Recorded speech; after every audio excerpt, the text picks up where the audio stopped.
જે એક ફાઇલ ગુમ થવાના પ્રકરણમાં આરોપીની ધરપકડ કરવામાં આવી છે, શું છે વિગતો?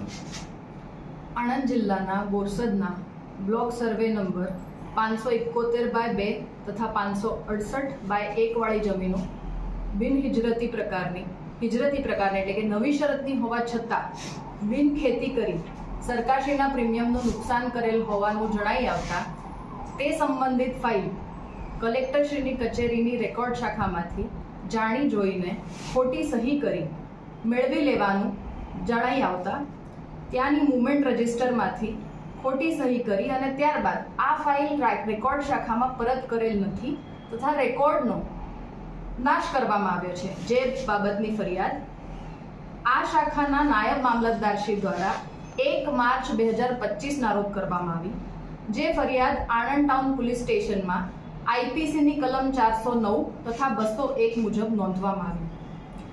સરકારી કચેરીમાંથી કોઈ પણ મહત્વના પુરાવા ફાઇલ ને ગુમ કરવામાં આવે આ બાબતની ફરિયાદની ગંભીરતા જોતા આણંદ જિલ્લા પોલીસ વડા જસાણી સાહેબ દ્વારા આ ફરિયાદની તપાસ એલસીબી શાખાના પોલીસ ઇન્સ્પેક્ટર શ્રી HR બ્રહ્મભટ્ટને સોંપવામાં આવી.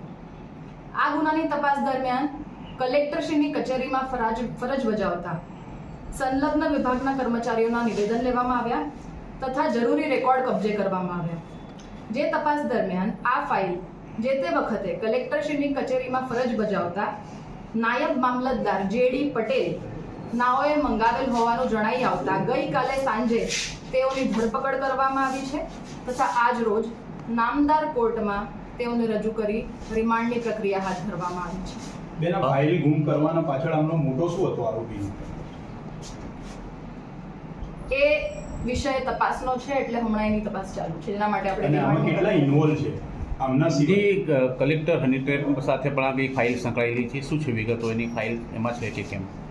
આજ રોજ આપણને જે માહિતી મળવામાં આવી છે એ બિન ખેતી લાયક કરી જમીન અને એ બાબતની છે.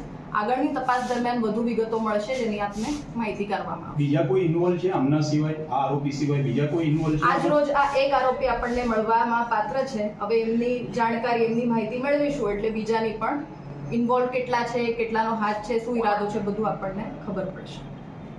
ચાલો, આભાર.